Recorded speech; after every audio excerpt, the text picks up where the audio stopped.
Bonjour à tous. Bienvenue à ceux qui sont ici depuis le début, ceux qui s'ajoutent aussi ce soir. On est content que vous soyez là. Et ce soir, c'est notre troisième conférence de ce séminaire sur l'Apocalypse. Et déjà, on a compris qui était la bête de l'Apocalypse. Et on a vu hier que Babylone était tombée. Et ce soir, on veut voir le sceau de Dieu et la marque de la bête. Mais permettez-moi de faire un très court résumé de ce qu'on a vu dans les deux premiers soirs. On est allé dans Apocalypse et on a pu voir, d'après Apocalypse 17 et Apocalypse 13, le parallèle qu'il y avait avec le livre de Daniel, particulièrement Daniel 7. Et on avait vu que dans Daniel 7, il y avait ce que Dieu a révélé à Daniel, qui était une petite corne, qui sortait de 10 cornes. Il y avait une bête qu'on avait vue dans l'Apocalypse, qui était la bête qui monte de la mer, qui était similaire à la petite corne. On avait vu la similarité entre les deux. En fait, si vous prenez votre Bible et vous regardez dans Apocalypse 13 au verset 5, vous prenez votre Bible dans Daniel 7, les versets 8 et 20, vous allez voir, c'est la même chose qui est dit. C'est une entité qui parle avec arrogance. On avait vu que c'est une entité qui blasphème contre Dieu. Les deux livres parlent des mêmes éléments. Une entité qui règne pendant une certaine période de temps, qu'on avait déterminée comme étant les 1260 années, ou les 42 mois, ou les 1 temps, 2 temps et la moitié d'un temps, qui se trouve à être la même période de temps. Puis on avait vu que c'était une entité qui fait la guerre aux saints, puis qui réussit à vaincre les saints. Puis, je ne peux pas prendre toute la soirée pour vous dire pourquoi on est arrivé à cette conclusion-là, qu'en 538, après Jésus-Christ, cette entité-là, elle a commencé à avoir son pouvoir. Et qu'est-ce qui s'est passé en réalité? C'est que la petite corne en montant, c'était prophétisé qu'elle abaisserait 3 cornes. Vous vous souvenez de ce qu'on avait vu, hein? Et ces 3 cornes-là, on avait vu que c'était des nations d'Europe qui s'opposaient à l'Église de Rome qui commençait, l'Église catholique romaine, qui est entrée en force quand la dernière des cornes qui s'opposaient à son pouvoir est tombée. Et il y a eu l'aide des autres nations d'Europe qui ont aidé la papauté. Puis c'est en 538 que ce règne-là a commencé. Et il s'est arrêté en 1798, 1260 années exactement après. C'est le général de Berthier, sous les ordres de Napoléon, qui a pris captif le pape, qui a eu une blessure mortelle, mais on avait vu qu'à la fin, elle allait être guérie, à la fin, avant que Jésus revienne. Puis on avait pris Apocalypse 17, qui nous disait que 5 rois étaient déjà tombés, qu'un existe, un n'est pas encore venu, puis le 8e roi était l'un des 7. Je vous dis, pour ceux qui nous écoutent sur YouTube ou qui sont ici pour la première fois, j'admets que c'est difficile à comprendre si on n'a pas vu la première conférence. Parce qu'il y a beaucoup de choses qu'on peut voir, mais tout est basé selon la Bible. Et c'est des faits historiques en réalité. Les empires se sont succédés sur cette terre. Il y a le parallèle entre Daniel 2 et Daniel 7, la fameuse statue avec tous les métaux, qui correspond aux animaux ici qu'on avait vus. La Babylone qui était le lion, le Mède et les Perses qui était l'ours, la Grèce qui était le léopard, et l'animal terrible avec les dents de fer qui était Rome. Dans le temps de Jésus, c'était Rome. Et ensuite, de Rome est sortie une petite corne qui avait des yeux et une bouche, qui parlait avec arrogance. Et elle avait un plan d'action différent des autres cornes, parce qu'elle avait un plan d'action au niveau non seulement politique, mais au niveau religieux. Et c'est là qu'on voit que quand il y a eu le règne de la Rome papale, c'était ce qu'on a appelé le Moyen Âge, ou les allées sombres de l'humanité, parce qu'il y avait de la persécution qui se produisait pour ceux qui voulaient suivre Dieu selon ce qu'ils lisaient dans la Bible, et c'était le pouvoir de l'Église et de l'État. Et quand tu les mets ensemble, ça donne toujours des mauvaises choses, ça donne toujours de la persécution. Puis la prophétie de Daniel, d'Apocalypse plutôt, au chapitre 17, nous plaçait après ces événements-là, parce que c'est déjà tombé, nous place au moment où il nous dit qu'il y a un roi qui existe. Et on a compris que les États-Unis, leur déclaration d'indépendance est en 1776, au moment où la papauté a sa blessure mortelle, ou dans les mêmes années. Et c'est différent parce qu'on avait vu qu'il y avait une bête qui montait de la terre, et c'est cette entité-là ici. Elle monte de la terre parce que la bête qui monte de la mer était... La mer, on avait vu dans Apocalypse 17, verset 15, que ce sont des peuples, des nations, des foules. Donc, c'est de là que sont sortis ces animaux-là ici, de la mer, parce que c'était l'Europe, l'endroit peuplé de l'époque. Mais les États-Unis ont été formés différemment. C'est une bête qui monte de la terre d'un endroit qui était peu peuplé. On avait compris ça. Mais on avait compris qu'il y a un autre roi qui va venir après, et quand il doit venir, la Bible nous dit qu'il doit rester peu de temps. On avait vu que c'est un genre d'entité mondiale qui va faire une image à la bête. Et on va en voir un petit peu plus là-dessus ce soir et demain. Puis, en réalité, hier, on a vu Babylone qui est tombée. On avait vu que Babylone, c'était cette bête qui était Rome et qui s'est transformée en la Rome papale. A remarqué que la petite corne sort de cette bête. Donc, elle fait partie, c'est la même bête qui se transforme, qui passe d'un rôle, la Rome païenne à la Rome papale. Puis on a vu hier qu'en réalité, beaucoup du paganisme de Rome, de l'Empire romain, est entré dans la Rome papale. Ils ont christianisé beaucoup de rituels païens. Et on a vu hier 47 hérésies doctrinales de Rome, de l'Église de Rome, les catholiques. Et ce que je disais aux gens, si vous êtes catholique, moi je n'en ai pas contre les catholiques, je le redis ce soir, c'est vraiment le système papal que la Bible nous identifie comme étant un système qui est contre Dieu, qu'on peut dire même qui est antéchrist. Donc Babylone, on a vu qu'elle était tombée depuis très longtemps, mais on a vu que Babylone, elle est la mère des impudiques, elle a des filles. Donc toutes les églises aujourd'hui qui se disent chrétiennes, les églises chrétiennes, qui ont adopté certaines des hérésies, disons-le, ouais, des hérésies de Babylone, ils sont tombés eux aussi. Et qu'est-ce que c'est le message qu'on a vu dans Apocalypse 18, le message du quatrième ange qui rappelle tout le message des trois anges d'Apocalypse 14? Il nous dit, Babylone est tombée, puis il dit, sortez du milieu d'elle, mon peuple. Donc son peuple présentement est où? Il est dans Babylone. Il n'en a pas conscience encore. Il y a des choses, des pratiques des églises qui doivent être réformées. Et on a vu hier qu'on était appelés à des réparateurs de brèches. C'est ce que la Bible nous enseigne. Donc, on part de là. Voilà pour le petit résumé. Et ce soir, on veut comprendre quel est le sceau de Dieu. Une fois qu'on va avoir compris quel est le sceau de Dieu, ça va être facile de trouver quelle est la marque de la bête. La marque de Dieu, si on veut, c'est comme le sceau, la marque, on va voir que c'est équivalent, et la marque de la bête. Ça va être une révélation on va avoir ce soir. Où est-ce qu'on trouve ça, cette idée-là, qu'il va y avoir une marque? Donc, la marque de la bête. La bête, c'est celle dont on a parlé mercredi soir et hier, qu'on a analysé ces hérésies. C'est l'Église romaine. Donc, c'est sa marque d'autorité.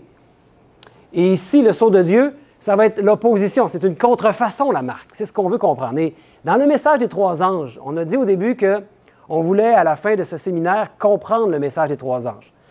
Et le message du deuxième ange, c'est ce qu'on a vu hier. Puis aujourd'hui, on va regarder le message du troisième ange. Et il nous dit au verset 9, dans Apocalypse 14, « Et un troisième ange les suivit en disant d'une voix forte, « Si quelqu'un adore la bête et son image, et reçoit une marque sur son front ou sur sa main, il boira lui aussi du vin de la fureur de Dieu, versé sans mélange dans la coupe de sa colère, et il sera tourmenté dans le feu et le soufre devant les saints anges et devant l'agneau. » Mes amis, l'enjeu final, avant le retour de notre Seigneur et Sauveur Jésus-Christ, va porter sur cette fameuse marque de la bête. Et en fait, ça va être une question de reconnaître l'autorité de Dieu ou l'autorité du diable. C'est vraiment ça, mes amis. Et ça va être une question d'adoration. Parce qu'il nous dit, si quelqu'un adore, donc on va adorer la bête et son image et on va recevoir cette marque-là. C'est une question d'adoration ce soir qu'on va regarder. Donc, ce qu'on a vu jusqu'à maintenant dans ce séminaire, c'est des avertissements solennels. Dieu veut nous avertir solennellement contre les séductions de l'ennemi. Il nous a prophétisé que l'ennemi, particulièrement à la fin, il va être comme un lion rugissant, cherchant qui va dévorer. Puis il est très actif aujourd'hui, et il est au summum de son art de séduction et il séduit toute la terre. Et il dit que même les élus seraient tentés de tomber dans ces séductions si c'était possible. Mais Dieu a une protection sur ses élus. Qu'est-ce qui nous protège? Surtout, c'est la parole de Dieu. À la loi et au témoignage, ça veut dire hein, la loi, les livres de Moïse, les témoignages des prophètes. Quand on disait la loi et le témoignage, ça voulait dire la Bible. Quand on dit à la loi et le témoignage, si on ne parle pas ainsi, il n'y aura pas d'aurore pour le peuple. Si quelqu'un se dit chrétien, mais qui ne connaît pas les Saintes Écritures, qui ne lit pas les Saintes Écritures, il risque fort bien de se faire séduire, de se faire tromper par l'ennemi. Parce que la séduction va être tellement grande que nos sens vont nous tromper. Il va falloir être vraiment ancré, les 2 pieds solides dans les Saintes Écritures pour ne pas se faire tromper. Je pense que là-dessus, on est d'accord et on avance dans ce séminaire toujours en laissant les Saintes Écritures nous parler. Donc, vous savez que ce qui s'en vient devant nous, c'est une époque de détresse sans précédent. Et dans Daniel, au chapitre 12, le verset 1, on en est averti. Il est dit, en ce temps-là, se lèvera Michaël. Et on avait vu qui était Michaël. Hein? Je pense que c'est mercredi. On avait vu que Michaël, son nom voulait dire « qui est comme Dieu ». C'est ce que ça veut dire, Michaël. C'est le Fils de Dieu. Avant qu'il s'incarne, c'était son nom. Quand il se lève, ça veut dire que c'est la fin du temps de grâce. Il se lève, le grand chef, le défenseur des enfants de ton peuple, et ce sera une époque de détresse telle qu'il n'y en a point eu de semblable depuis que les nations existent jusqu'à cette époque. En ce temps-là, ceux de ton peuple qui seront trouvés inscrits dans le livre seront sauvés.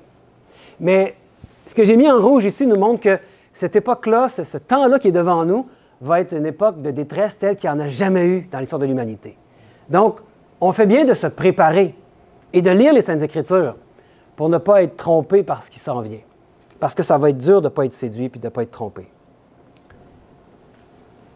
Je crois qu'on a déjà eu un petit avant-goût de genre de temps de détresse. Hein? Il y a quelques années, on a eu une pandémie. On a vu que c'était quand même un temps où est-ce que les nations, les gouvernements ont été durs avec leur peuple, ont eu des méthodes différentes de ce qu'on n'avait jamais vu. Hein? Il y a comme eu un prétexte, on dirait, d'un certain temps de trouble pour son peuple.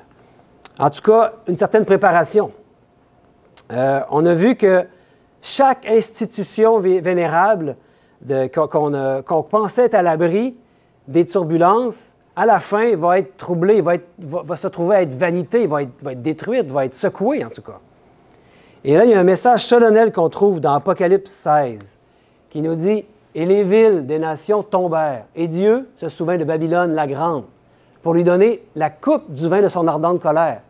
Et toutes les îles s'enfuirent, et les montagnes ne furent pas retrouvées. » La colère de Dieu, ce n'est pas une simple riposte contre l'humanité rebelle.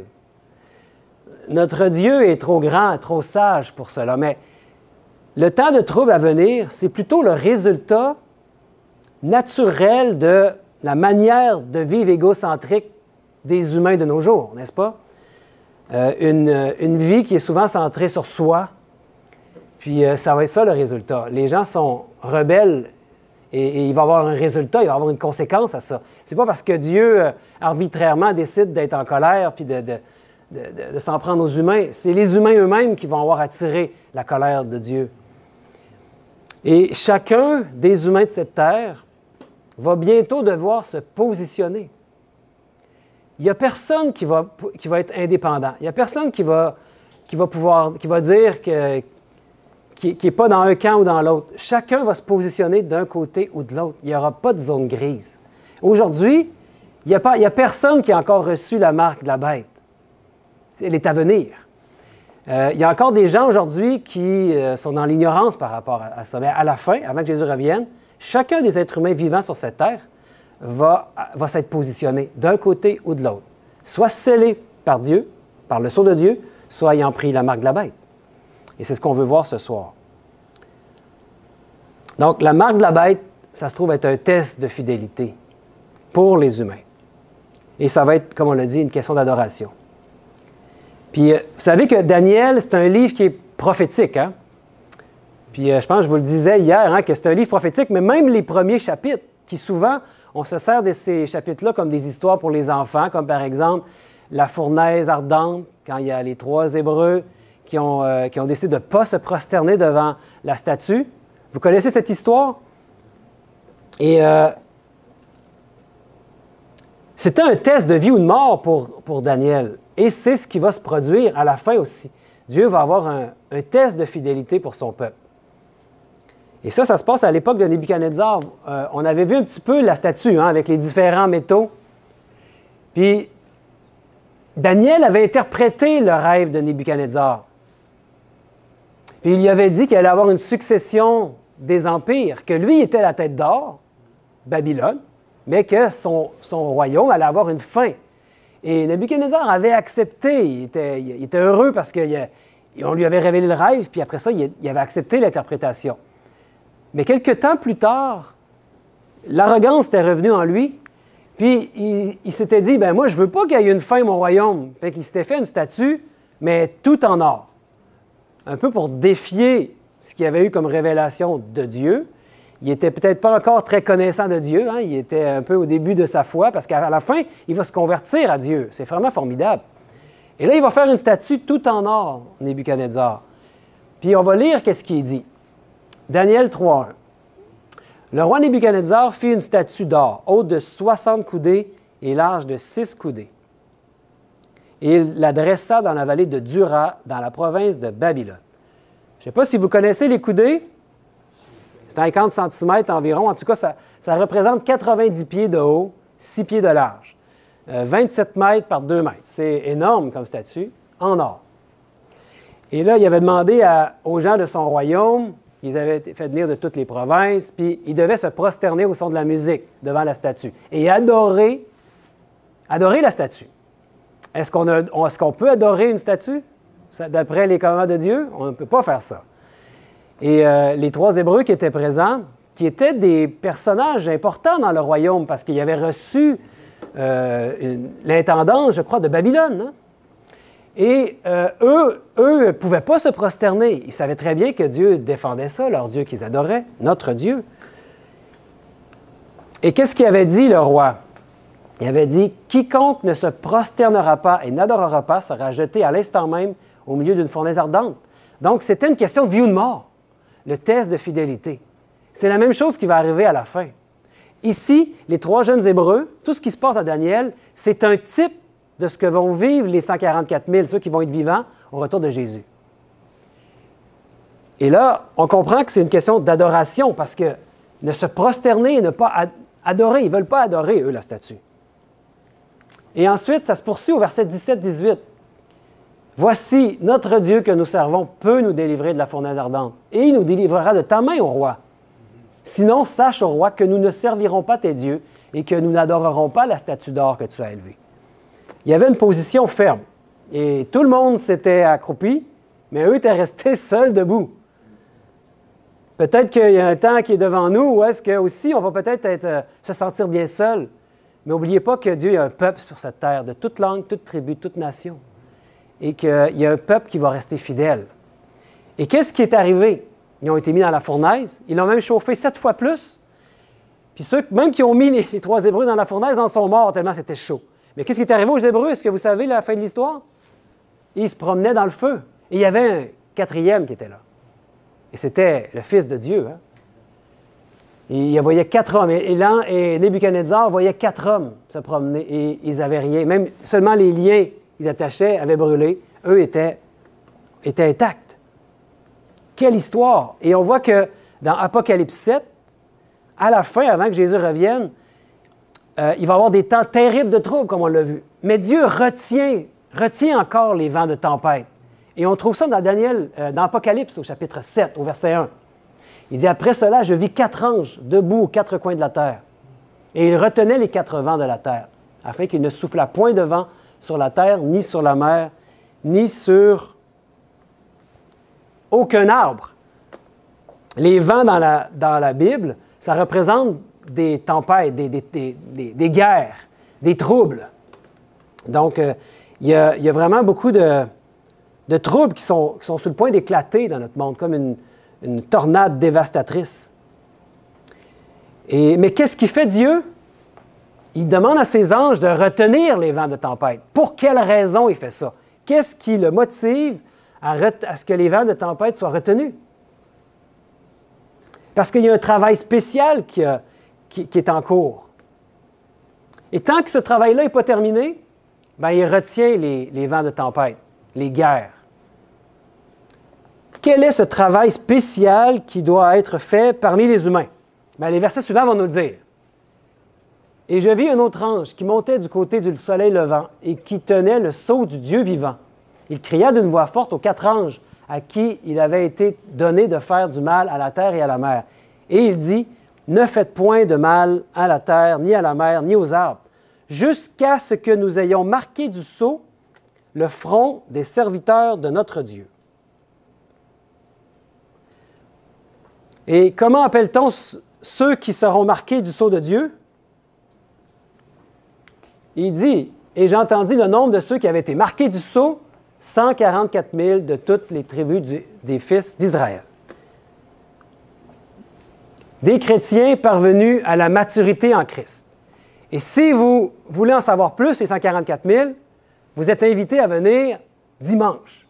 Dimanche, ça va être la dernière des conférences et ça va être l'intégration de tout ce qu'on va avoir vu. Ça va être le summum. Les 144 000, ceux qui sont vivants sur la terre au moment du retour de Jésus. Et ça va être l'accomplissement de l'Évangile éternel. Mais le sceau de Dieu que nous voyons ici est ce qui prépare les pécheurs comme vous et moi afin d'être prêts pour la seconde venue du Christ. Pour être prêts à se tenir debout, comme les 3 Hébreux, debout, malgré qu'il va y avoir des troubles autour de nous, debout pour le Seigneur, malgré que ça va être le tumulte partout. Remarquez bien que le sceau est placé à quel endroit? Le sceau de Dieu est placé sur le front uniquement. Dans ce qu'on a vu dans le message du 3e ange, on avait vu que la marque de la bête allait être placée à quel endroit? Sur le front et sur la main. On va y revenir. Mais n'oubliez pas ce point-là, c'est un point important. Parce qu'il n'y a rien que Dieu nous amène dans les prophéties, dans les Saintes Écritures, qui a une raison. On doit comprendre qu'est-ce qu'il y a derrière. Et quel est le sceau du Dieu vivant? C'est ce qu'on veut comprendre quand il nous dit qu'il va mettre son sceau sur son peuple, sa marque. Qu'est-ce que c'est le sceau du Dieu vivant? Et il y a beaucoup d'interprétations dans notre monde aujourd'hui. Mais on veut voir qu'est-ce que la Bible nous dit. C'est ce qui nous intéresse. Est-ce que la Bible est silencieuse à ce sujet-là ou est-ce que dans d'autres livres de la Bible, elle nous en parle? D'abord, allons voir ce que le prophète Ézéchiel nous dit pour nous aider à comprendre. Car il mentionne cette marque qui va être mise, ce sceau, cette marque sur le front du peuple de Dieu. Ça se trouve dans Ézéchiel 9. Et si vous avez une chance d'aller lire Ézéchiel 8, vous allez voir toutes les abominations qui se produisent. Puis il y a un reste, un petit peu de son peuple qui crie, qui pleure. Et c'est sur eux qu'ils vont mettre le sceau. Ézéchiel 9, chapitre 9, versets 3 et 4. « La gloire du Dieu d'Israël s'éleva du chérubin sur lequel il était, et se dirigea vers le seuil de la maison. Et il appela l'homme vêtu de lin et portant une écritoire à la ceinture. L'Éternel lui dit, « Passe au milieu de la ville, au milieu de Jérusalem, et fais une marque sur le front des hommes qui soupirent et qui gémissent à cause de toutes les abominations qui s'y commettent. » Celui qui a une écritoire à la ceinture et qui parle aux anges, c'est Jésus, avant son incarnation. Hein? C'est le Fils de Dieu qui est là. Il est vêtu de lin, puis c'est lui qui donne l'ordre d'aller et de mettre une marque sur le front de son peuple. C'est comme quand le peuple hébreu est sorti d'Égypte. Vous vous souvenez ce qu'il devait faire? Quand l'ange destructeur passait, il y avait eu 10 plaies en Égypte. Et la 10e plaie, c'était l'ange destructeur, où chacun des premiers-nés de chaque famille allait mourir, à moins qu'ils écoutent les instructions que Dieu avait données. Il y avait un animal qui devait sacrifier, et il y avait le sang qui devait être pris avec une branche d'hysope. Il devait mettre du sang sur les linteaux de la porte. Et quand l'ange voyait le sang sur les linteaux, il passait par-dessus. Et c'est ce que ça veut dire. Hein? En anglais, on dit « Passover ». Ça veut dire « passer par-dessus ». C'est la Pâque. C'est la première fois qu'il y a eu la Pâque. Et ça fait penser à ça ici. Et il y avait une marque à mettre sur le front. Et là, ici, c'était la marque sur les linteaux de la porte. L'ange destructeur, avant la destruction finale, les anges destructeurs reçoivent l'ordre suivant qu'on trouve au verset 6. Il dit « Tuez, détruisez les vieillards, les jeunes hommes, les vierges, les enfants et les femmes, mais n'approchez pas de quiconque aura sur lui la marque. Et commencez par mon sanctuaire. » Ils commencèrent par les anciens qui étaient devant la maison. Donc, on dirait qu'ils ont une responsabilité plus grande, ceux qui sont les leaders spirituels du troupeau, de ce peuple, et qui n'ont pas la marque de Dieu. C'est par eux qu'il va commencer. Parce qu'eux ont une responsabilité plus grande. Ils devaient être les conducteurs du troupeau, mais ils ont été négligents, ou ils savaient la vérité, mais ils n'ont pas voulu le dire au peuple. Ils l'ont ignoré, oui, exactement. Donc, le sceau de Dieu, c'est donc la marque qui identifie son peuple. C'est ce qu'on apprend. Que veut dire cette marque que la marque sera sur le front? Vous savez, sur le front, Dieu, il connaît notre anatomie. Il sait que derrière le front, dans notre cerveau, il y a un élément très important. Le cerveau est divisé en plusieurs parties. Il y a environ 33 % de notre cerveau qui est le lobe frontal. Est-ce que vous savez ce que fait le lobe frontal? C'est le siège de quoi? On dit que le lobe frontal, c'est là qu'il y a notre conscience, parce que c'est là le siège du discernement du bien et du mal. C'est là où on prend des décisions. Le raisonnement se fait dans le lobe frontal. Donc Dieu, il veut mettre son sceau, sa marque, là où on a notre conscience, là où on réfléchit. Que ce ne soit pas quelque chose d'émotif. Il y a d'autres sections du cerveau qui sont là pour l'émotivité, pour les émotions, oui. Mais le lobe frontal, c'est là qu'on raisonne. C'est là qu'on peut prendre une décision de discerner ce qui vient de Dieu de ce qui viendrait de l'ennemi. Dieu veut communiquer avec nous et c'est par le lobe frontal qu'il communique avec nous. Donc, il veut mettre sa loi, il veut mettre son sceau, je veux dire, sur notre front. Le siège des décisions. Et qui est la puissance qui applique le sceau? Dans Éphésiens, on le voit. N'attristez pas le Saint-Esprit de Dieu, car par cet Esprit, Dieu vous a marqué de son sceau comme sa propriété pour le jour de la délivrance finale. La délivrance finale, c'est au retour de Jésus.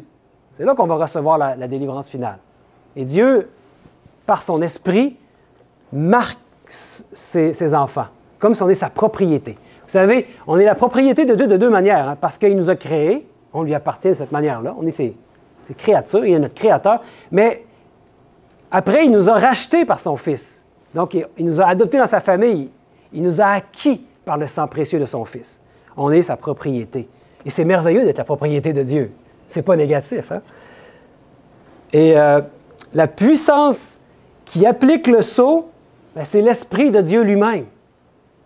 Et Jean décrit davantage ce sceau dans Apocalypse 14.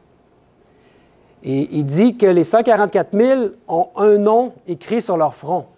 Dans Apocalypse 14, verset 1, c'est quand il parle des 144 000, il dit « Je regardais et voici l'agneau se tenait sur la montagne de Sion, et avec lui 144 000 personnes qui avaient son nom et le nom de son Père écrit sur leur front. » Quand il dit son nom, il parle de l'agneau. Donc, il y a deux noms sur le front des 144 000.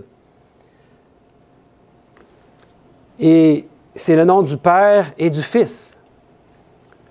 Parce qu'on sait que l'agneau, c'est Jésus-Christ qui s'est donné pour l'humanité. Très intéressant. En passant, hier, on a vu ce qui en était de la Trinité. Et, mes amis, s'il y avait vraiment une Trinité, il ne devrait pas y avoir trois noms sur le front. Ce serait injuste pour le troisième, s'il y avait un troisième Dieu. Mais on a compris qu'il y avait le Père, il y avait le Fils, puis l'Esprit, mais c'est l'Esprit de Dieu, c'est l'Esprit de Christ. Parce que Dieu est Esprit, Jésus est Esprit aussi. On peut facilement le voir dans les Saintes Écritures. Et c'est un élément très important ici à ne pas négliger. Et si c'est la première fois que vous entendez cet élément, je vous invite vraiment à étudier le sujet ou à venir me poser des questions. parce que j'ai beaucoup de matériel sur le sujet en rapport avec la Trinité. Donc, quel est l'un des noms de Dieu ou l'une de ses définitions? Dans 1 Jean 4, 8, on lit « Bien-aimés, aimons-nous les uns les autres, car l'amour est de Dieu, et quiconque aime est né de Dieu et connaît Dieu. Celui qui n'aime pas n'a pas connu Dieu, car Dieu est amour. » Donc, c'est de cette manière-là que Jean a défini Dieu. Il a dit amour, mais en fait, c'est le mot agapé qui est utilisé. Hein? Ce n'est pas le mot éros ou le mot philéo ou d'autres mots en grec qui veut dire amour. Non, c'est vraiment le mot agapé. Un amour inconditionnel. Un amour qui est prêt à se donner pour l'autre. Lorsque le caractère du peuple de Dieu se transformera en agapé, cet amour parfait-là qui n'est pas un amour humain, qui est un amour divin que Dieu veut mettre en nous. En fait, on peut lui demander, hein, mon Dieu, mets ton agapé en nous, ton amour agapé, cet amour inconditionnel. Il n'y a pas de condition. Dieu nous aime. Vous savez, si ici, il y a deux personnes qui rentrent en ce moment dans la salle, là, puis il y a une personne qui est le maire de la ville, mettons, puis l'autre, c'est un itinérant qui ne sent pas bon. Vers qui, naturellement, on va avoir le goût d'aller serrer la main? Soyons honnêtes. Bien, le maire, hein? On va dérouler le tapis rouge. En tout cas, je ne sais pas si vous aimez le maire, là. J'ai peut-être prendre... Avant, je prenais le premier ministre du Canada, mais là, plus personne ne l'aimait, fait que j'avais le choix, je ne savais plus qui prendre. Mais on comprend très bien que pour Dieu, il n'y a aucune différence entre un itinérant et un président. Pour lui, c'est pareil, il les aime égales. Et Dieu veut reproduire ce genre d'amour-là dans un peuple. Et c'est ça qui va caractériser le peuple de Dieu à la fin. Cet amour parfait-là. Et alors, il va pouvoir mettre le nom de son Fils, puis son nom, le Père et le Fils, sur le front. Donc, comment est-ce que l'amour est révélé? Romains 13, 10. C'est important parce qu'on parle de l'amour. Mais l'amour, parce que dans les églises aujourd'hui, on parle beaucoup de l'amour. Puis on nous dit même, ah, l'œcuménisme, c'est correct parce qu'on est tous... On a tous Jésus comme sauveur, puis l'important, c'est de s'aimer. On l'entend partout. Mais s'aimer sans être dans la vérité des Saintes Écritures, moi, j'y vois un problème. Parce que Dieu nous a donné ce livre-là. Il nous a donné des instructions très claires et très précises. Et on ne peut pas forcer une unité en raison de l'amour, mais sans être dans la vérité. Les deux vont ensemble. Et qu'est-ce qu'il dit ici? L'amour ne fait point de mal au prochain. L'amour est donc l'accomplissement de la loi. Très important ici, dans Romains 13, 10, que Paul nous dit. L'accomplissement de la loi. Si on professe avoir l'amour, mais n'accomplissons pas la loi de Dieu, nous rejetons ainsi le sceau de Dieu. Si on professe de garder les commandements de Dieu, mais ne révélons pas son amour, son agapé dans nos vies, nous refusons ainsi l'Esprit de Dieu, comme on l'a vu, qui marque de son sceau le peuple de Dieu. Ça va ensemble. En fait, savez-vous quel est le premier fruit de l'Esprit duquel découlent tous les autres? Dans Galates, Paul nous parle des fruits de l'Esprit. Hein? Vous savez quel est le premier des fruits de l'Esprit? Il y en a une liste, là. Il dit, mais le fruit de l'Esprit, c'est l'amour. Est-ce qu'il dit le fruit? Hein? Il ne dit pas les fruits. Parce que le fruit de l'Esprit, c'est l'amour. De l'amour découlent tous les autres. La joie, la paix, la patience, la bonté, on les connaît. Hein? Donc, l'amour, c'est le fruit de l'Esprit. Puis c'est l'Esprit qui veut nous sceller, l'Esprit de Dieu. Il nous scelle dans l'amour. Puis il dit que l'amour, c'est l'accomplissement de la loi. Il faut comprendre tous ces versets-là. Et vous savez à quel endroit Dieu désire écrire sa loi? Il le répète dans le Nouveau Testament, ça vient de l'Ancien Testament. Dans Jérémie 31, 33, il nous le dit. Mais il veut l'écrire dans notre cœur. C'est là qu'il veut écrire sa loi.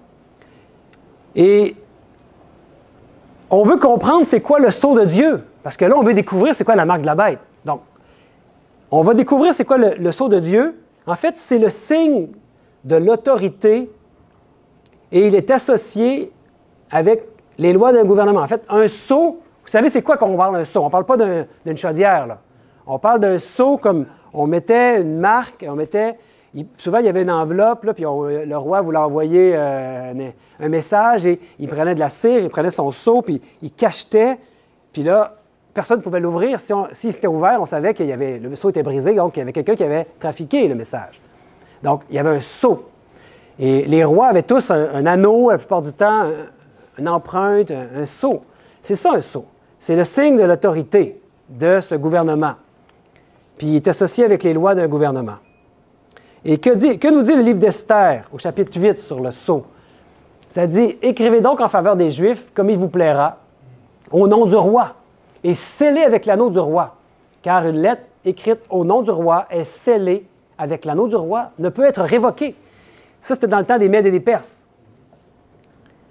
Et la reine Esther savait que si le roi Assuérus scellait un édit selon la loi perse, bien ensuite, c'était irrévocable. Elle ne pouvait pas être changée. Quand c'était scellé, c'était la loi des Perses, jamais ça pouvait être changé. Et Dieu dit par le prophète Ésaïe, « Scelle la loi parmi mes prophètes, parmi mes disciples. » Il dit, « Garde ce témoignage à l'abri, marque la loi d'un sceau parmi mes disciples. » Donc, il veut nous marquer d'un sceau, il dit « marque la loi ». De quelle loi est-ce qu'on parle ici quand il dit « marque la loi d'un sceau parmi mes disciples » dans Ésaïe? Il parle des commandements de Dieu. C'était ça la loi. Ça l'est encore, hein? La loi de Dieu, les 10 commandements. Ça veut dire qu'on devrait trouver le sceau de Dieu dans sa loi. Vous savez qu'un sceau, pour être un sceau, il doit avoir 3 composantes, pour être légal, je devrais dire. 3 composantes essentielles. Et ça, c'est vraiment très intéressant. Quelles sont ces 3 composantes? Il doit y avoir le nom du législateur, il doit avoir sa position ou son autorité et le territoire sur lequel il règne. J'aimerais vous donner un exemple. L'exemple nous vient d'une reine qui est décédée, la reine Élisabeth. Et je n'ai pas trouvé le sceau du roi Charles. Il doit sûrement en avoir un, mais je ne l'ai pas vu. Je n'ai pas vu d'image. Mais la reine Élisabeth, on a son sceau ici. Le sceau de la reine du Royaume-Uni. Et là, on a dit que ça prend le nom, sa position et son territoire. Bien, ici, là, ce qui est écrit, c'est Élisabeth II, c'est son nom. Reine, c'est sa position, elle est reine. Puis son territoire, c'est la Grande-Bretagne, l'Irlande et le Commonwealth. Nous, on fait partie du Commonwealth. Hein?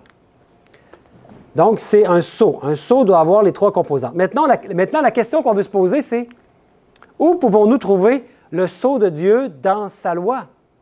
Est-ce qu'on peut trouver ces informations-là d'un sceau qui montrait son autorité, mais dans la loi de Dieu? Bien, mes amis, vous trouverez tous les éléments d'un sceau dans le 4e commandement concernant le sabbat du 7e jour. Seul le commandement du sabbat contient ces 3 éléments essentiels pour être un sceau. Puis on va prendre le 4e commandement dans Exode 20. Et ça, c'est les tables de la loi. Vous savez que la loi de Dieu, elle est immuable. Parce que Dieu l'a écrit lui-même. Connaissez-vous beaucoup de choses que Dieu a écrit lui-même avec son doigt? Bien, il y a Belshazzar, là, dans le petit-fils de Nebuchadnezzar, qui avait eu une inscription écrite par le doigt de Dieu pour dire que son royaume allait lui être enlevé. Il y a Jésus, à un moment donné, qui a écrit dans le sable, là, probablement les péchés de la femme adultère. Mais sinon, non, des choses qui ont été écrites par Dieu, c'est sûrement très important quand Dieu écrit avec son doigt. C'est immuable. Dans le 4e commandement, qu'est-ce qu'on y lit? « Souviens-toi du jour du repos pour le sanctifier. Tu travailleras 6 jours et tu feras tout ton ouvrage. Mais le 7e jour est le jour du repos de l'Éternel ton Dieu. Tu ne feras aucun ouvrage, ni toi, ni ton fils, ni ta fille, ni ton serviteur, ni ta servante, ni ton bétail, ni l'étranger qui est dans tes portes. Car en 6 jours, l'Éternel a fait les cieux, la terre et la mer et tout ce qui y est contenu. Et il s'est reposé le 7e jour.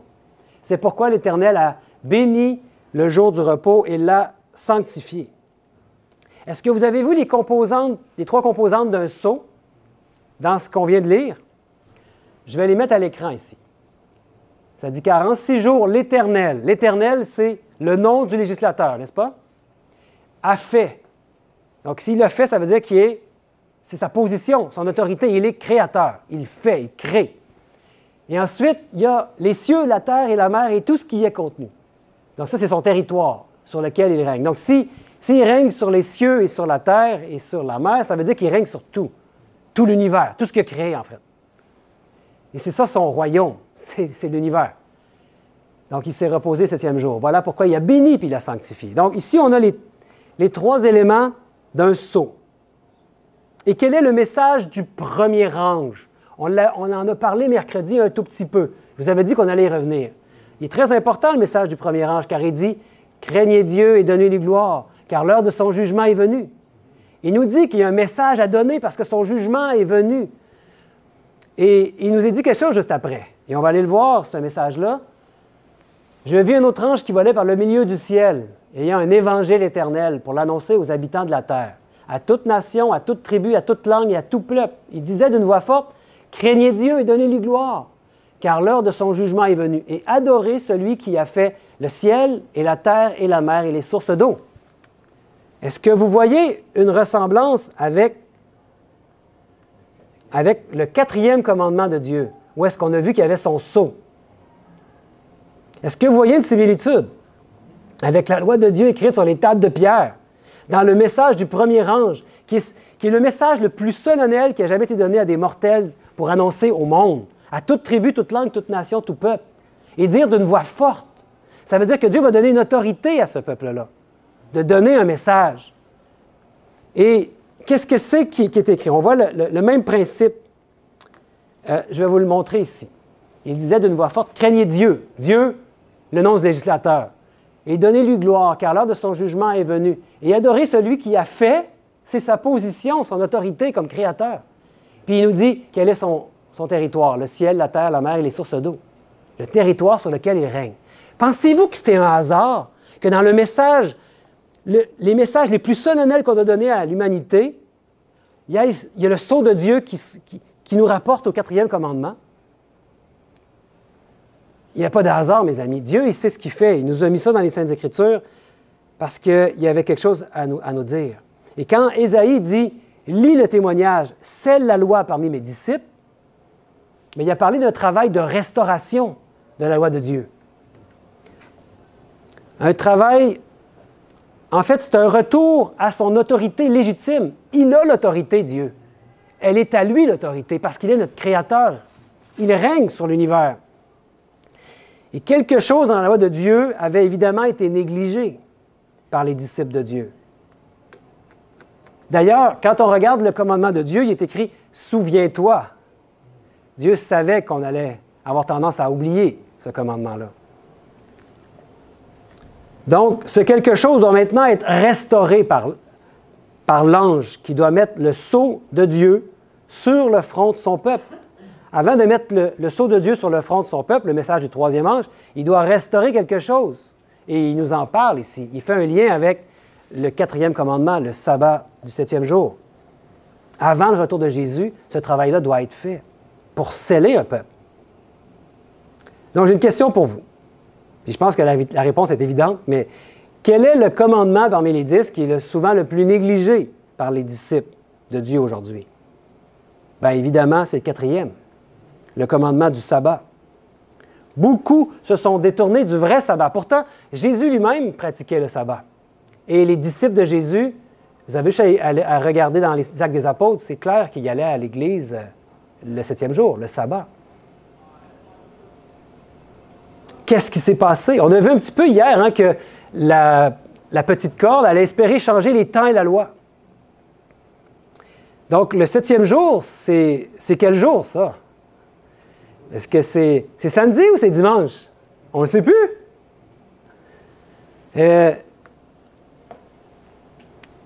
Beaucoup ont accepté un jour de repos qui a été commandé et amené, changé par l'Église catholique romaine, qu'on a définie comme étant la bête qui monte de la mer ou la petite corne.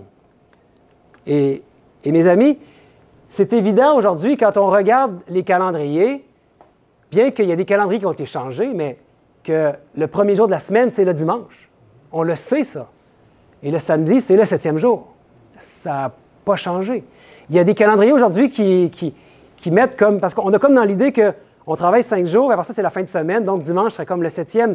Il y a comme un courant pour essayer de changer ça, mais Moi, à mon travail, à l'époque, avant que je prenne ma retraite, je travaillais, il y avait le service de la paye. Et c'était clair dans le logiciel qu'on avait que la semaine de paye était toujours du dimanche au samedi. Samedi étant le 7e jour de la semaine. Au niveau légal, c'est comme ça, mes amis. On ne peut pas rien y faire. Même si on essaye de dire que le dimanche, c'est le 7e jour, c'est juste pas le cas. Le 7e jour, c'est le samedi, qu'on appelle le sabbat. Et l'Éternel nous dit qu'il sanctifie son peuple à travers de la bonne observance du sabbat. C'est ce qu'on a vu. Et il dit, parle aux enfants d'Israël et dis-leur, vous ne manquerez pas d'observer mes sabbats, car ce sera entre moi et vous, et parmi vos descendants, un signe auquel on connaîtra que je suis l'Éternel qui vous sanctifie. C'est certainement un signe de nos jours aujourd'hui, parce qu'il y en a très peu qui font le véritable jour de repos, le sabbat. C'est un signe aujourd'hui. Moi, je me rappelle quand j'étais là où je demeurais avant, puis le samedi, on partait pour aller à l'église, puis on s'habillait du mieux qu'on pouvait avec un veston, une cravate, comme quand on va à l'église. Hein? Mais les gens, eux, c'est leur plus grosse journée de la semaine, puis ils font de la tondeuse, puis ils font plein de travail, puis là, ils se demandaient, mais est-ce qu'il va à un mariage? Puis là, toutes les semaines, on allait à un mariage, ça ne marche pas. Fait que, oui, c'est certainement un signe distinctif dans le monde aujourd'hui. C'est un signe. Le peuple hébreu était les seuls qui pratiquaient ce signe-là. Tous les peuples païens autour, c'était d'autres rituels d'adoration, mais eux avaient ce signe-là que Dieu leur avait donné. Puis, c'est en observant le sabbat que le peuple de Dieu vient à être reconnu pour servir l'Éternel. Il dit « Sanctifiez mes sabbats, qu'ils soient entre vous et moi un signe auquel on connaisse que je suis l'Éternel, votre Dieu. » Ce signe-là est encore valide aujourd'hui parce que la loi de Dieu est encore valide. D'ailleurs, Jésus est venu pour accomplir la loi. Si la loi était plus valide, pourquoi Jésus serait venu pour l'accomplir parfaitement dans sa vie? Et maintenant, on veut qu'il habite en nous. Si Jésus habite en nous, qu'est-ce qu'il va faire? Il va faire sa loi en nous. Il ne va pas faire autre chose que ça. Puis il va nous montrer s'il y a un problème. Il va nous convaincre. Donc, certainement que le respect du vrai sabbat est un signe distinctif d'une personne aujourd'hui par rapport à la majorité, très certainement. Moi, j'ai entendu des gens qui me disaient « Sébastien, tu vas à l'église le sabbat, le 7e jour, tu vois bien que ça ne se peut pas. Là. La majorité vont à l'église le dimanche. Ils ne peuvent pas tout être dans l'erreur. » Mais quand on apprend que Dieu, on avait vu dans Apocalypse 12, que Dieu se prépare un reste de sa postérité. Donc, ça n'a jamais été un gros groupe, le peuple de Dieu. Ça a toujours été un petit reste qui garde les commandements de Dieu, qui ont la foi de Jésus. On va le voir un peu plus tard. Donc, même en ce soi-disant âge chrétien, l'une des choses les plus hors de l'ordinaire ou distinctives qu'une personne puisse faire est d'observer le vrai sabbat du Seigneur, le 7e jour. Donc, le monde entier, chrétien et païen, utilise régulièrement le vrai sabbat comme la plus grosse journée de travail ou d'activité de la semaine. C'est là qu'on fait notre rattrapage de toute la semaine. Et la plupart vont plutôt observer le premier jour de la semaine. Et je le disais, je pense hier, c'est quelque chose qui est inconscient pour la plupart. Il n'y en a pas conscience. C'est quelque chose qui... Dans la Bible, on nous parle de péchés conscients et inconscients. Des péchés qui ne sont pas encore révélés. Dieu va nous le révéler, par contre. Et ce soir, je pense qu'il veut nous le révéler. Et cette particularité même de l'observation du 7e jour est une évidence qu'il s'agit bien du sceau du Dieu vivant. Parce qu'il y a eu l'influence du paganisme et de la papauté qui a joué jusque dans la loi de Dieu. Et ça ne devrait pas nous surprendre quand on lit Daniel 7,25, qui va espérer changer les tailles de la loi. Il peut juste espérer parce qu'on ne peut pas changer la loi de Dieu. Elle est immuable. Mais aujourd'hui, la plupart des chrétiens, sans s'en rendre compte, prêtent allégeance à la papauté quand ils adorent Dieu la journée que la papauté a mis en place selon sa propre autorité. C'est grave, mes amis. Donc, il faut se rappeler que la vraie observation du sabbat est le fruit d'une véritable conversion à Christ. ce n'est pas simplement une affaire de se reposer le sabbat, le samedi. Par exemple, les Juifs, aujourd'hui, les Juifs, quel jour qu'ils se reposent? Le 7e jour, le sabbat, le samedi. Mais est-ce qu'ils vont recevoir le sceau de Dieu s'ils n'ont pas reconnu Jésus-Christ comme leur sauveur? On a un problème. Ce n'est pas la journée qui nous sauve, c'est Christ, n'est-ce pas? On est sauvé par Christ, par son sang, par ses mérites, par sa grâce. Mais Dieu veut mettre son sceau, il veut mettre son caractère dans un peuple. Et il veut que l'Esprit de Christ puisse vivre dans ce peuple-là. Et si Christ vit dans un peuple, Paul il dit, j'ai été crucifié avec Christ, et si je vis, ce n'est plus moi qui vis, c'est Christ qui vit en moi. Si Christ vit en nous, il va faire sa loi en nous. Il va nous amener à faire sa loi. Et donc, pour recevoir le sceau de Dieu, grâce à une véritable observation du sabbat, il s'agit de recevoir l'œuvre de l'Esprit du Christ dans le cœur. En fait, il s'agit d'un repos du péché et du moi. On va en parler un peu plus dans quelques instants. Mais lisons Hébreux 4. Il nous est dit, « Il y a donc un repos de sabbat réservé au peuple de Dieu. Car celui qui entre dans le repos de Dieu se repose de ses œuvres, comme Dieu s'est reposé des siennes. » Le véritable repos, c'est ce qu'on voudrait. Parce que ce n'est pas une question légaliste ici. Malheureusement, le peuple juif est entré dans une sorte de légaliste. Et vous savez qu'à l'époque de Jésus, Jésus est venu pour réformer leur adoration et leur observance du sabbat. Parce que Jésus a même fait des miracles le jour du sabbat pour leur montrer qu'on pouvait faire du bien quand c'était le jour du sabbat. Eux en étaient venus qu'à se mettre tellement de règles, je pense qu'il y avait plus que 600 règles qui entouraient la bonne observation du sabbat. Comme par exemple, ils ne pouvaient pas faire plus que tant de pas dans une journée ou porter plus que tant de kilos. Ils s'étaient mis une foule de règles que ça devenait presque impossible de faire le sabbat parfaitement parce que c'était tellement contraignant. Ils étaient entrés dans une forme de légalisme, comme si en faisant la loi, puis en ajoutant tellement de fardeaux que c'est comme ça qu'on allait être sauvés. Mais ce n'est pas comme ça que ça fonctionne. Hein? Jésus est venu pour nous affranchir de toutes ces choses-là, puis nous montrer la vraie bonne observation du sabbat, qui est un rendez-vous d'amour avec notre Créateur. En fait, la véritable observation, le véritable repos, c'est dans les œuvres parfaites de Dieu que ça se trouve. Il s'agit en fait de l'accomplissement de la loi de Dieu en nous. Il veut l'accomplir en nous parce qu'il dit « L'amour est donc l'accomplissement de la loi ». La victoire sur le péché qu'il veut nous donner ne peut se produire que par l'œuvre de l'Esprit de Christ dans le cœur. Le repos du péché et du moi. Le moi, en fait, c'est l'ego. Hein? L'ego doit mourir. Et Christ, c'est lui qui doit vivre en nous. L'ego, c'est comme le côté charnel qu'on veut mourir à notre côté charnel, puis on veut être spirituel, fonctionner avec l'Esprit de Dieu qui nous guide, non pas être guidé par notre chair, être mu par notre chair. Donc, le travail de l'ange qui doit sceller le peuple de Dieu, c'est sûrement le travail le plus important qui a lieu dans le monde aujourd'hui. C'est ce que Dieu est en train de faire. Il est en train de sceller un peuple. Puis cette tâche doit se poursuivre jusqu'à ce que dans chaque tribu, chaque nation, chaque peuple, les vrais disciples de Dieu soient scellés de son sceau.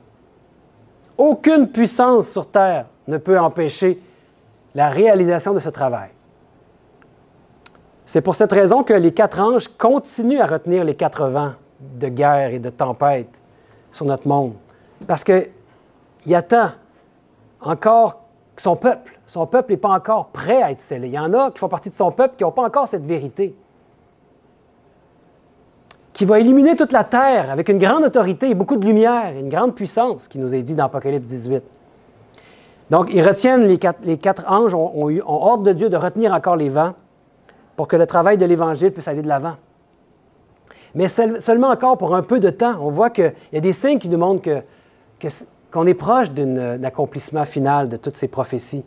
Bientôt viendra ce temps de détresse tel qu'il n'y en a jamais eu depuis que les nations existent. Donc, c'est maintenant pour nous de recevoir le sceau de Dieu. Le véritable repos du sabbat n'est pas seulement le 7e jour de la semaine, samedi, mais il s'agit d'un repos dans les œuvres de Dieu. En fait, les œuvres de Dieu sont parfaites, sont complètes, on n'a rien à y ajouter. Prenez Adam quand il est sorti des mains de son Créateur, il était tout neuf. Hein, il sentait encore le magasin, comme on dit. Il venait d'être créé au 6e jour, et déjà le 7e jour, c'était un jour de repos. Et il a été créé à la fin du 6e jour. Donc, est-ce qu'il avait besoin de se reposer? Il était fatigué? Sûrement pas, hein?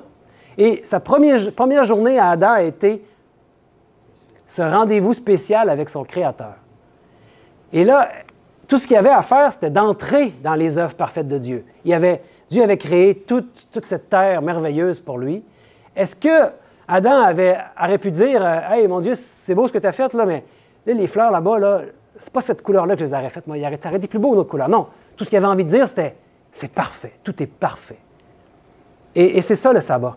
C'est d'entrer dans les œuvres totalement accomplies en Jésus-Christ. Parfaites, rien à y redire. Il s'agit en fait d'un changement de caractère, puis de laisser Jésus accomplir parfaitement sa loi en nous. Il veut l'accomplir en nous. Et non selon la lettre du 4e commandement, mais selon l'esprit de la loi. Est-ce qu'on a besoin de lire les 10 commandements pour savoir comment agir, ou est-ce qu'on le sait en nous? Il y a quelque chose dans notre conscience où est-ce que Dieu l'a mis dans notre cœur. Le cœur, ça veut dire dans notre conscience, dans notre esprit. On la connaît, la loi de Dieu. Puis, il y a un des commandements qui est... Tu sais, les autres, là, de ne pas tuer, de ne pas voler, c'est des promesses qu'il nous fait. Il dit, je promets que tu n'auras plus le goût de tuer. Je promets que tu n'auras plus le goût de voler. Puis, dans tuer, ça veut dire aussi de ne même pas vouloir haïr son voisin. C'est aller jusque-là, hein, l'esprit de la loi. Puis, le 4e commandement est différent des autres. Pourquoi une journée plus que l'autre?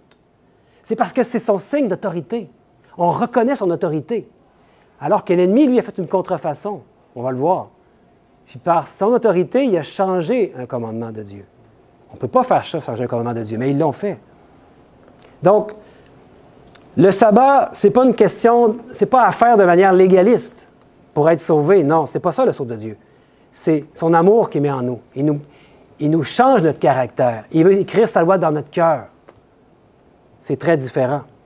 Et vous savez qu'à l'époque de Jésus, on avait compris que Jean-Baptiste était l'Élie qui devait venir. Il y avait l'esprit d'Élie en lui. Ça veut dire qu'il était celui qui devait annoncer la venue de Jésus. Il devait préparer le terrain, hein, aplanir le terrain, les sentiers pour la venue du Messie. Puis il nous est prophétisé qu'à la fin, avant que Jésus revienne, il y a l'Élie des derniers jours qui doit venir aussi. Mais c'est son peuple.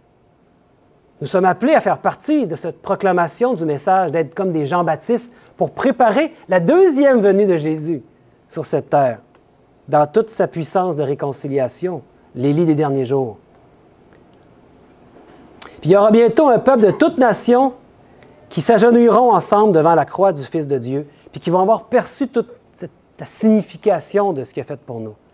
Puis ils vont apprécier toute la profondeur de son amour, son agapé. Malheureusement, cette proclamation spéciale ne va pas être couronnée d'un succès à 100%. Il va y avoir la bataille d'Armageddon. Et il va y avoir deux mouvements qui vont se développer. D'une part, une réconciliation des cœurs humains entre eux et avec le Père céleste. Et en même temps, d'autre part, il va y avoir l'exacerbation de l'hostilité entre l'homme et Dieu. Et Romains 8 nous dit, versets 5 à 8, « Car ceux, en effet, qui vivent selon la chair s'affectionnent aux choses de la chair, tandis que ceux qui vivent selon l'esprit s'affectionnent aux choses de l'esprit. Et l'affection de la chair, c'est la mort, tandis que l'affection de l'esprit, c'est la vie et la paix. Car l'affection de la chair est inimitié contre Dieu, parce qu'elle ne se soumet pas à la loi de Dieu et qu'elle ne le peut même pas.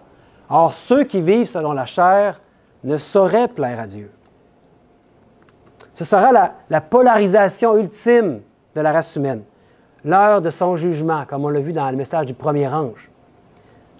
Parce que personne ne va pouvoir rester neutre dans ce conflit-là. Il y a des gens qui s'affectionnent à la chair et d'autres qui s'affectionnent à l'esprit. Et il nous dit, Paul, hein, marchez selon l'esprit et vous n'accomplirez pas les désirs de la chair. La chair a des désirs contraires à ceux de l'esprit de Dieu. Elle nous attire contre sa loi en réalité, puis éventuellement à la rébellion contre Dieu et à défier son autorité même. Donc, ce travail de scellement de son peuple se déroule aujourd'hui. Un grand nombre de toutes nations, toutes tribus, toutes langues vont être heureux de recevoir le sceau de Dieu. et ils refuseront la marque de la bête. Mais en fait, qu'est-ce que c'est la marque de la bête? Je pense que c'est ce qu'on veut savoir. Hein? Allons voir dans Apocalypse 14, 9. Il est dit, et un autre troisième ange les suivit en disant d'une voix forte, « Si quelqu'un adore la bête et son image et reçoit une marque sur son front ou sur sa main, la marque de la bête. » Et là, il y a plusieurs idées dans ce monde qui circulent. Hein? Vous avez à l'écran ici la puce électronique, le code barre. Il y en a qui ont pensé que c'était le vaccin lors de la COVID, hein, qui était la marque de la bête. Beaucoup d'idées. Mais avec ce qu'on vient de voir, mes amis, est-ce qu'on peut spéculer? Dieu nous a révélé quel est son sceau, quelle est sa marque. On n'a plus à spéculer. On peut facilement maintenant déduire qu'est-ce que c'est la marque de l'ennemi, la marque de la bête. C'est une contrefaçon de la marque ou le sceau de Dieu. Ça va être quelque chose qui appartient à la bête, parce que c'est la marque de la bête. Ça ne peut pas être une puce comme ça qu'on nous forcerait à mettre dans notre main. La bête, on le sait, c'est qui? On l'a découvert au premier soir mercredi. C'est ce système apostat, le système papal, qui a, par sa propre autorité, changé la loi de Dieu. Un des commandements, le 4e. Donc, ça appartient à la bête. C'est comme ça qu'il faut trouver, il faut comprendre. Donc, la personne qui reçoit la marque de la bête va être reconnue comme étant un adorateur de la bête. Et la marque de la bête va être un acte par lequel la papauté est reconnue. C'est une allégeance qu'on fait. Et on sait qui est derrière la bête, hein, on l'avait vu, c'est le dragon ancien. Ça devient une allégeance envers Satan. Le conflit est toujours entre Dieu et Satan. Puis Daniel, au chapitre 7, nous l'avait dit, hein, je vous l'ai dit tantôt, il va espérer changer les temps et la loi. Ça, c'est la petite corne. Qu'est-ce qui a rapport avec les temps dans sa loi? Bien, c'est le 4e commandement. On avait été avertis d'avance. Quel est le signe d'autorité de la papauté? Bien, l'adoration du dimanche est clairement un signe d'allégeance à l'autorité papale. Puisque l'Église catholique n'a jamais caché que le jour du repos du 7e jour des 10 commandements, ils n'ont pas caché que ça a été changé par leur propre autorité. Et ici, j'ai pour preuve le catéchisme. Hein? Avant de voir des preuves, ça c'est le catéchisme, les 10 commandements de Dieu, et on voit qu'ils ont changé un commandement. Le 4e, ils ont enlevé un commandement qui dit de ne pas adorer des statues, des images taillées, puis, parce que dans leur Église, ils en ont. Donc, ça faisait leur affaire, ils l'ont enlevé. Ils ont remplacé, ils ont fait monter le 4e, il est devenu le 3e. Les dimanches, tu garderas. Ce n'est pas ce qu'on a lu dans la Bible tantôt. Hein? Je ne sais pas dans votre Bible comment c'est écrit, mais c'est sûrement écrit comme dans la mienne. Et nous, ceux qui se disent protestants, je pense qu'ils ont oublié de se rappeler qu'ils protestent contre qui ou contre quoi. Parce que la papauté ne se cache pas. Ils ont, par leur propre autorité, changé la loi de Dieu. Et ils ont changé aussi, ils ont remplacé, parce qu'ils ont enlevé un commandement, il fallait qu'il y en scinde un en deux, en tout cas. En fait, l'adoration du dimanche n'est rien d'autre que la fausse adoration païenne du Dieu soleil. On l'a vu un petit peu hier. Hein? En anglais, on le sait, c'est quoi que ça dit, hein? Sunday. C'est le jour du soleil. Et on avait vu hier cet objet, l'ostensatoire, qui est vraiment la forme du soleil. On mettait l'hostie qui représente comme le soleil. L'Église catholique ne se cache pas dans son adoration du soleil. C'est dans le visage, c'est public. Et c'est les mêmes, c'est un rituel païen, en fait, qui est entré dans l'Église. On a christianisé ce rituel païen d'adoration du soleil. Et l'adoration du soleil se faisait quel jour? Le jour du soleil, le dimanche, le Sunday. Je pense que tout prend son sens quand on regarde ça. Et on voit que le prêtre, quand il met l'hostie en l'air comme ça, hein, l'hostie, c'est rond, c'est ce qui fait, c'est ce qu'il y avait partout dans les peuples.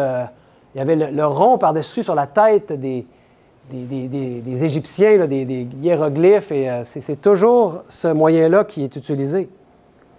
Et qu'est-ce qu'il dit dans le catéchisme ici? Il est dit, nous célébrons dimanche au lieu de samedi parce que l'Église catholique a transféré la sacralité du samedi au dimanche au concile de Laodicée en l'an 364 après Jésus-Christ.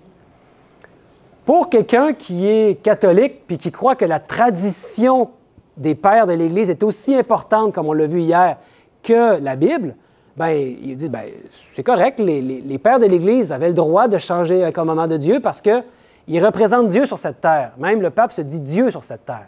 Donc, mais quand on met notre confiance en Dieu et au sein des Écritures, on voit bien que ça ne balance pas. La tradition des hommes n'a pas sa place. Et un autre passage ici de notre visiteur du dimanche hebdomadaire catholique, ça a été écrit en 1950, dit quelque chose de très intéressant. Il dit, mais l'esprit protestant, donc ceux qui sont protestants, ne semblent pas se rendre compte qu'en observant le dimanche, ils acceptent l'autorité du porte-parole de l'Église, le pape. Parce que c'est par son autorité qu'ils ont changé le commandement de Dieu. Donc, ils prêtent allégeance au pape, même si ils devraient, s'ils sont protestants, réaliser cette chose-là. Mais pourquoi la marque de la bête va être sur la main ou sur le front? Pourquoi on avait vu que le sceau de Dieu était seulement sur le front, mais que la marque, elle est à deux endroits? Intéressant, hein? Le sceau sera donné aux vrais adorateurs de Dieu, tandis que la marque est donnée aux adorateurs de la bête. Le sceau est donné seulement sur le front, indiquant un choix précis de la pensée pour adorer Dieu tel qu'il le demande. Donc, le front représente, je vous l'ai dit, le lobe frontal, c'est la conscience, c'est l'endroit où on décide. On ne fait pas quelque chose pour suivre les autres ou pour ne pas être persécuté. C'est un choix conscient, on l'a décidé. C'est ça que représente le front. Et la marque, en revanche, est donnée, elle, sur le front ou sur la main, voulant dire que les gens peuvent adorer la bête de deux manières. Soit dans leur esprit, parce qu'ils sont d'accord avec elle, pensant qu'ils adorent vraiment Dieu, ou soit ils ne sont pas d'accord, mais ils vont accepter de le faire, ce que la bête demande, parce qu'ils ont peur des conséquences.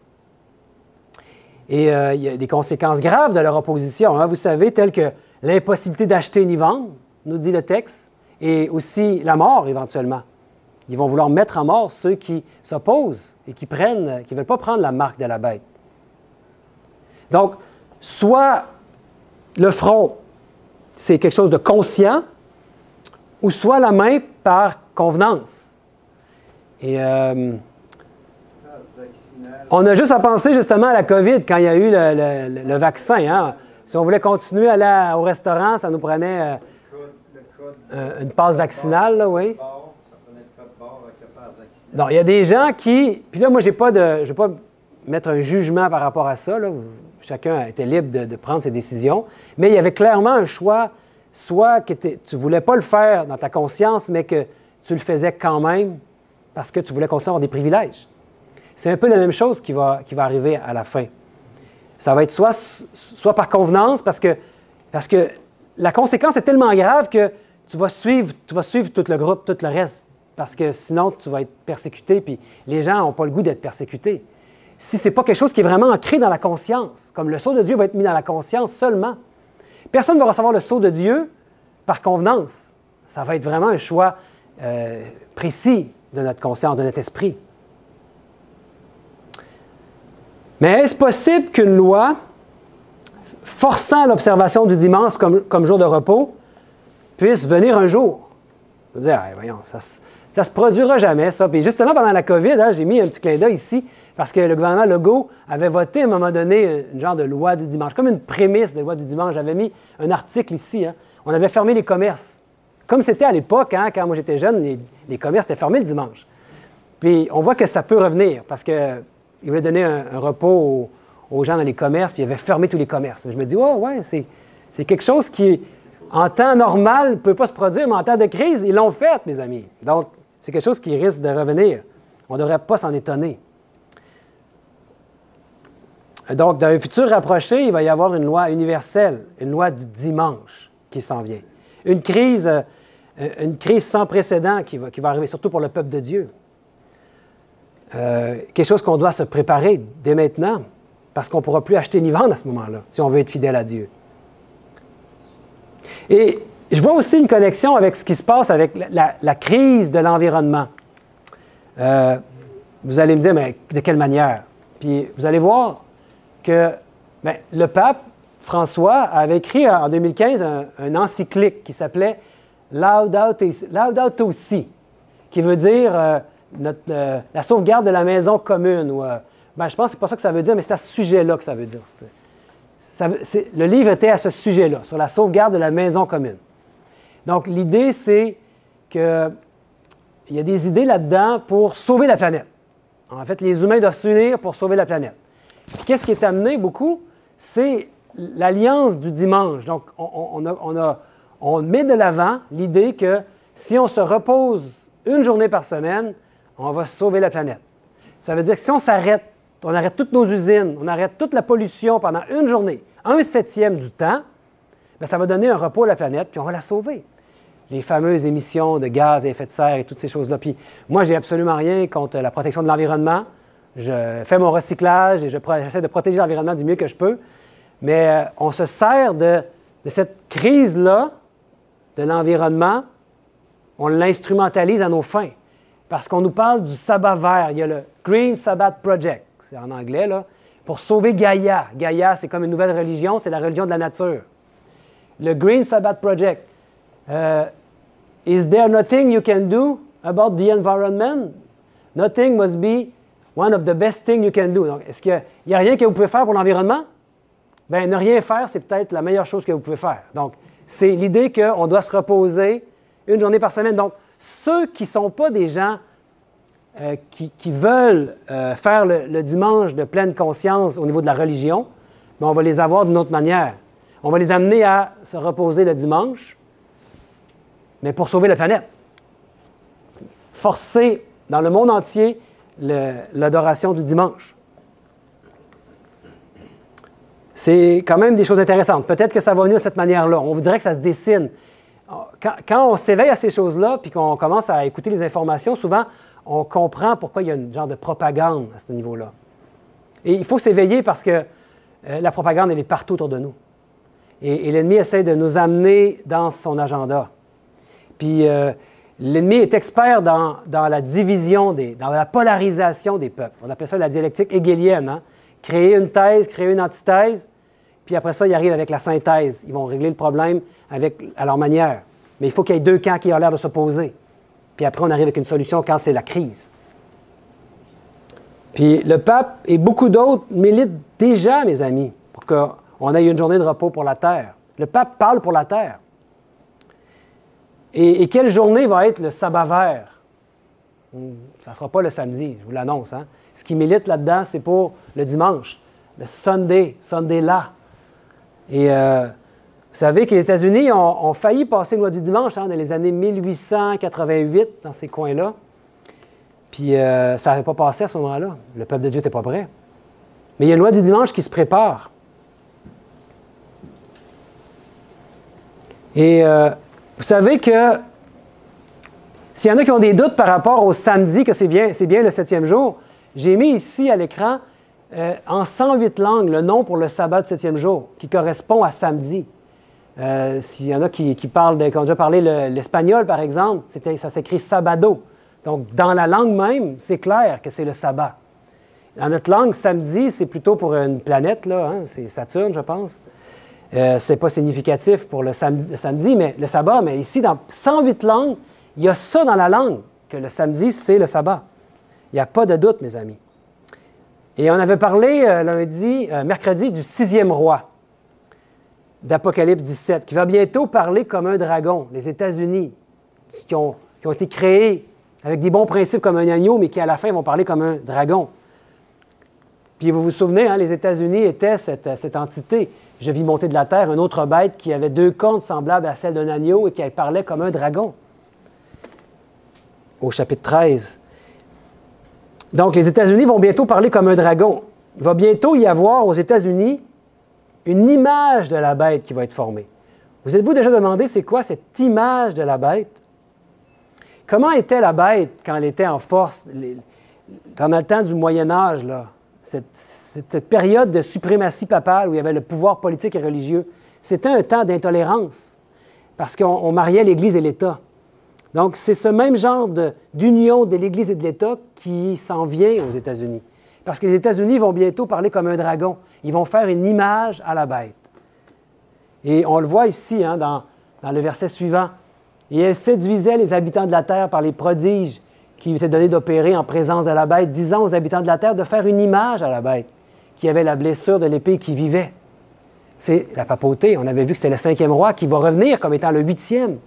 Et il lui fut donné d'animer l'image de la bête, de l'animer, afin que l'image de la bête parlât. De quelle manière est-ce qu'une nation parle? Par ses lois, par ses décrets.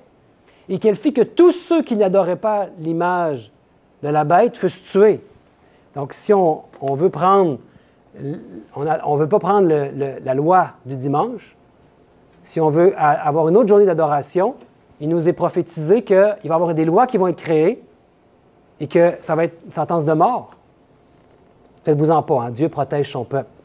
Mais peut-être que vous êtes au courant du projet 2025, ou en anglais on dit 2025, le projet 2025 aux États-Unis. J'aimerais vous parler un petit peu brièvement de ça, parce que ce projet-là, ça a été écrit par la Fondation Héritage aux États-Unis avant les élections américaines qui ont eu lieu en 2024, où il y avait Trump et Harris. Et ce projet-là, c'est un livre avec toutes sortes de lois à plein de sujets déjà écrites. Donc, c'était le projet que si un président républicain était élu, bien, qu'il allait suivre cet agenda-là, de mettre en place ces lois-là. Les lois étaient déjà écrites. Et le projet 2025, c'était pour la transition présidentielle. Et quand Donald Trump a été élu, finalement, bien, ils ont commencé à mettre en place ces lois-là. Et il y a une des lois qui a été écrite, préécrite, en rapport avec, justement, l'adoration le dimanche. Donc, on se dit, bien ça, c'est quelque chose qui va arriver bien plus tard, et c'est même pas dans... On n'en parle pas au Canada, mais aux États-Unis, on en parle, et c'est même dans le projet 2025. Je vais vous mettre à l'écran ici, c'est quoi que ça dit dans le livre. Et c'est en anglais, mais la partie intéressante ici, je l'ai mis ici en plus gros. Et c'est un certain Jonathan Berry qui a écrit ces lois-là. C'est intéressant, retenez ce nom-là. Ici, c'est écrit « Le Congrès devrait encourager le repos communautaire en modifiant la loi sur les travaux agricoles pour exiger que les travailleurs soient payés 1 fois et demie pour les heures travaillées le jour du sabbat, ce jour étant par défaut le dimanche. » Donc, ce qui appelle le sabbat, eux, ils appellent ça le sabbat pour les chrétiens. Et ils disent que le sabbat du 7e jour, c'est le sabbat pour les Juifs. Mais il n'y a rien de tel, mes amis. Le sabbat, c'est le 7e jour. Mais eux l'appellent le sabbat, mais ils disent que c'est, par défaut, le dimanche. Se disant être une terre chrétienne et que c'est le dimanche. Donc, ce n'est plus seulement qu'un projet. C'est le début d'une loi du dimanche. On commence. Hein? Quand on commence à mettre des lois comme ça, il y en a une autre qui va suivre et ça va devenir de plus en plus, ça va se durcir de plus en plus. C'est toujours comme ça.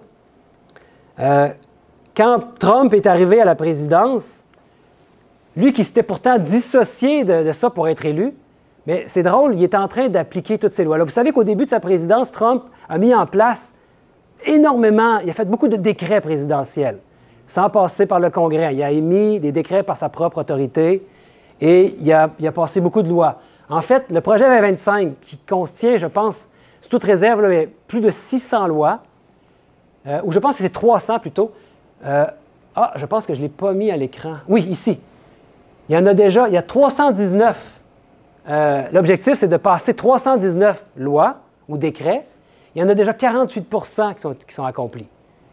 Ça fait à peine 1 an qu'il a été élu. Il y a encore combien de jours avant la fin de son terme? Hein? Il calcule les jours. Parce que les conservateurs aux États-Unis, qui sont la majorité des chrétiens nationalistes, veulent le retour de la religion en force au gouvernement.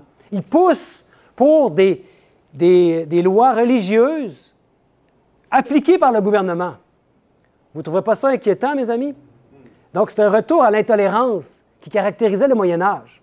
Et qu'est-ce qui arrive quand on marie l'Église et l'État? Pourtant, les États-Unis ont été fondés sur des principes de séparation de l'Église et de l'État. C'est pour ça que les gens venaient de l'Europe. Ils se réfugiaient aux États-Unis pour la liberté de conscience, la liberté de religion. Mais cette chose-là est menacée maintenant. Et lui, c'est Jonathan Berry. C'est lui qui a écrit la loi. Savez-vous qu'est-ce qui est arrivé avec Jonathan Berry? Il n'a pas seulement juste écrit une loi comme ça. Il a été nommé par le gouvernement Trump à la tête du ministère du Travail, le Labor Office. Il a été confirmé le 8 octobre. Donc, il est nominé, mais après ça, il y a des comités qui étudient, et là, finalement, il a été confirmé. Celui qui a écrit la loi. Et lui, c'est public, là. Vous pouvez voir des vidéos il parle à des chrétiens, puis il leur dit que lui, sa priorité, c'est cette fameuse loi du dimanche. Et il évoque Constantin, qui avait fait une pareille loi du dimanche aussi, qui forçait les gens. Il veut le retour à ça. Et lui, il est le solliciteur, comment ça se dit en anglais, donc? Le Solicitor of Labor. Donc, c'est un avocat. C'est lui l'auteur de ce projet de loi-là. Et là, c'est ça qu'il veut mettre en place, lui, c'est sa priorité. Ça veut dire qu'il est à la tête des avocats. C'est lui qui donne l'enlignement légal au niveau judiciaire pour appliquer les lois. C'est lui qui les a écrits, donc il va les mettre en place. Le solliciteur ou le... Non. Il y a un autre mot en français, mais je pense qu'on comprend ce que ça veut dire. Hein? Et il y a un pouvoir discrétionnaire. Et il y a beaucoup de pouvoir, en fait, au ministère du Travail. Mes amis, il faut s'éveiller, il faut savoir qu'il y a une guerre entre le dragon et le peuple de Dieu. Satan est fâché contre le peuple de Dieu. Puis la guerre va bientôt entrer dans son apogée. Et vous savez qu'est-ce qui irrite particulièrement le dragon ancien appelé le diable ou Satan? On l'avait déjà vu. Le dragon fut irrité contre la femme. La femme, c'est son Église, c'est l'Église de Dieu, l'Église pure. Et il s'en alla faire la guerre au reste de sa postérité, à ceux qui gardent les commandements de Dieu et qui ont le témoignage de Jésus. Donc, ce n'est pas seulement les commandements de Dieu, mais c'est aussi le témoignage de Jésus. Jésus qui vit en eux, qui fait sa loi en eux. Mais remarquez que c'est un reste. Hein? L'idée d'un reste, ce n'est pas un gros groupe. Ce sont des réparateurs de brèches. Et ça irrite l'ennemi. Il est descendu comme un lion rugissant et il veut dévorer ceux qui sont S'il y a des chrétiens qui sont dans des hérésies de Babylone, est-ce que ça dérange l'ennemi, ça? Non, ça ne l'énerve pas, ça. Il va aller particulièrement attaquer là où il y a le peuple de Dieu, là où il y a la vérité. C'est là qu'il veut attaquer. Donc là, il est descendu. Donc, c'est pour ça que son peuple doit se confier en Dieu à chaque instant, demander la protection de Dieu. Et Dieu envoie ses anges. Vous savez que dans Apocalypse 12, on apprend qu'il y a le tiers des anges qui est tombé avec Satan. Le tiers des étoiles du ciel représente les anges. Ça veut dire qu'il y en a le 2 tiers qui n'ont pas tombé. Il y a beaucoup plus d'anges non déchus qui sont là pour nous aider. Et Dieu, il répond à nos prières quand on lui demande de la protection. Et le commandement de Dieu, ces commandements, c'est le témoignage de Jésus, en fait. La bataille finale va être pour une question d'adoration liée au commandement de Dieu. Et vous savez, ils ont été gravés où, les commandements de Dieu? Hein? Il les a gravés dans la pierre, mais il veut graver où aujourd'hui? Dans notre cœur. Et particulièrement le 4e commandement. Et il n'est pas seulement pour le peuple juif, le 4e commandement. Il est pour tous les chrétiens. Pourquoi il est pour tous les chrétiens? Parce que vous allez vous faire demander ça si vous retournez peut-être dans le monde et vous avez rencontré des chrétiens, puis vous voulez leur parler de ce que vous avez découvert sur le sabbat. Ils vont vous dire, voyons, le sabbat, c'est pour les Juifs, tout le monde sait ça. Mais savez-vous quand est-ce que le sabbat a été institué? À la création. Est-ce qu'il y avait déjà le peuple juif à la création? Non. Adam et Ève n'étaient pas des Juifs, ils étaient des êtres humains. D'ailleurs, Adam veut dire humain. Donc, Dieu a donné aux humains, il dit qu'il a tout créé en 6 jours, puis Dieu acheva au 7e jour son œuvre qu'il avait faite, et il s'est reposé le 7e jour de toute son œuvre qu'il avait faite. Est-ce que Dieu était fatigué? Non. Dieu a donné ce commandement-là dès la première journée d'Adam et Ève pour dire, oublie pas que je suis ton créateur. Parce que Satan, lui, il est capable de faire des contrefaçons, mais Satan ne peut pas créer. Quand on se repose le samedi, c'est un mémorial de la création de Dieu. Ce que Satan ne pourra jamais faire. On se rappelle qu'on a un créateur. On se rappelle en fait qu'on est une créature, puis qu'on a besoin d'un sauveur. Et c'est un moment béni, le 7e jour, parce qu'il l'a béni puis il l'a sanctifié. Quand Dieu bénit quelque chose, quand Dieu le sanctifie, est-ce que c'est juste pour un temps ou c'est pour toujours? Non, c'est toujours. C'est pour toujours, mes amis. Ça ne s'est pas arrêté au temps du peuple juif. Non, au contraire. Et on va voir des éléments vraiment intéressants parce que ça, c'est bien avant le Sinaï. Il y en a qui disent, les 10 commandements, c'était donné au Sinaï, puis ça, c'est plus valide aujourd'hui. Mais ça, c'est bien avant le Sinaï, c'est depuis le tout début, depuis la première journée d'Adam et Ève, nos premiers parents. Puis est-ce que Dieu a enlevé sa bénédiction? Non. Est-ce que Dieu a enlevé la sanctification de cette journée? Non. À nulle part, vous allez trouver ça dans les Saintes Écritures. Si on veut être honnête là, avec les Saintes Écritures, avec ce que Dieu nous donne, on est obligé de dire non, il n'a jamais enlevé cette bénédiction-là. La manne dans le désert le prouve. Ça, c'est avant le Sinaï. Et Dieu, pour nourrir le peuple qui sortait d'Égypte, qu'est-ce qu'il a fait? Il a fait descendre un pain du ciel qu'on appelle la manne. Et vous savez, il y a quelque chose de spécial avec la manne. Hein? Il y a des miracles qui se produisent. Parce que tous les jours, il tombait de la manne, c'est déjà un miracle. Mais vous savez que le vendredi, il tombait 2 fois plus de manne.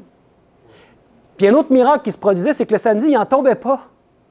Est-ce qu'ils pouvaient oublier le jour du sabbat, le 7e jour? Non. Ils ont été comme disciplinés pendant 40 ans dans le désert avec le sabbat. Parce qu'il y avait un miracle qui se produisait. Et s'ils en ramassaient trop à chaque jour, qu'est-ce qui se passait avec s'ils avaient ramassé trop? Ils pourrissaient ce qu'ils avaient trop ramassé, rendu au soir d'après. Mais le vendredi, ce qu'ils ramassaient en double ne pourrissait pas, ils pouvaient se rendre et manger jusqu'au samedi. Le vendredi et le samedi, il y avait 2 journées où ce qui ne pourrissait pas. Il y avait plein de miracles qu'ils faisaient par rapport à ça. Et ça, c'était avant qu'ils donnent les 10 commandements. Donc, ça précède le Sinaï. Mais Dieu savait qu'on aurait tendance à oublier ce mémorial de la création. Et c'est pour ça qu'il a commencé le 4e commandement en disant « Souviens-toi du jour du repos ». Il savait qu'on allait avoir tendance à oublier cette journée-là. Et vous savez à quel moment débutait chaque journée de création? Ça dit, Dieu vit que tout ce qu'il avait fait, et voici, cela était très bon. Ainsi, il y eut un soir, il y eut un matin, ce fut le 6e jour. À chaque journée, il commence toujours par le soir. Donc, chaque journée commençait par le soir. Donc, présentement, on est vendredi soir. Le soleil s'est couché à 16h30 environ. Le sabbat a commencé à 16h30 ce soir. C'est ce que les Juifs font encore aujourd'hui, hein? Et c'est ce que les chrétiens sont appelés à faire aussi. Le sabbat ne commence pas à minuit. C'est une invention, ça, mes amis. Il n'y a rien de spécial à minuit. Il y a un repère que Dieu nous a donné. Le soleil est là. À chaque jour, il y a 24 heures. Il se lève, il se couche, il se lève, il se couche. On sait quand est-ce que le sabbat commence. Même si on n'a pas de montre, parce qu'à minuit, c'est impossible de commencer le sabbat à minuit si on n'a pas une montre. Mais quand on voit le soleil, quand est-ce qu'il se couche, on le sait. Dieu, il est bon. Il a fait les choses qu'on puisse facilement pouvoir l'adorer et garder ce 24 heures-là pour lui. C'est un moment béni qui a sanctifié. Spécial, mes amis. Il y a une grande bénédiction d'entrer dans le repos du 7e jour. Nous sommes aujourd'hui le 7e jour. On est entré dans son repos. C'est une grande bénédiction. Un soir, il y a un matin. Et que nous dit la fin du message du 3e ange? Dans l'Apocalypse 14. On va aller voir qu'est-ce qu'il nous dit. C'est ici la patience des saints. Ce sont ceux qui gardent les commandements de Dieu et la foi de Jésus. Donc, tout de suite après avoir parlé de la marque de la bête, de ne pas prendre la marque de la bête, il nous parle de garder les commandements de Dieu. Qu'est-ce que ça fait là, mes amis? Voyez pas que c'est comme la confirmation de ce qu'on a dit ce soir? La patience des saints, ou d'autres textes disent la persévérance des saints. Et la foi de Jésus. Remarquez qu'il y a des versions qui disent la foi en Jésus, ou d'autres disent la foi de Jésus. Ici, la version Osterwald, qui est reconnue comme étant une des meilleures traductions de la Bible, nous dit la foi de Jésus. Et le traducteur pouvait dire un ou l'autre, mais d'après ce qu'on comprend, c'est beaucoup plus exact de dire la foi de Jésus. C'est cette foi-là qu'on veut être reproduit en nous. Parce que la foi de Sébastien, qu'est-ce qu'elle vaut? Mais la foi de Jésus, elle a eu la victoire sur tous les péchés, sur toutes les tentations. Cette foi s'est rendue jusqu'au bout, jusqu'à la mort même de la croix. Et c'est cette foi-là qu'on veut être reproduit en nous. En fait, moi, je veux vous dire que je mets ma foi en la foi de Jésus. J'ai foi en sa foi. Sa foi, elle va jusqu'au bout. La mienne, elle est défaillante.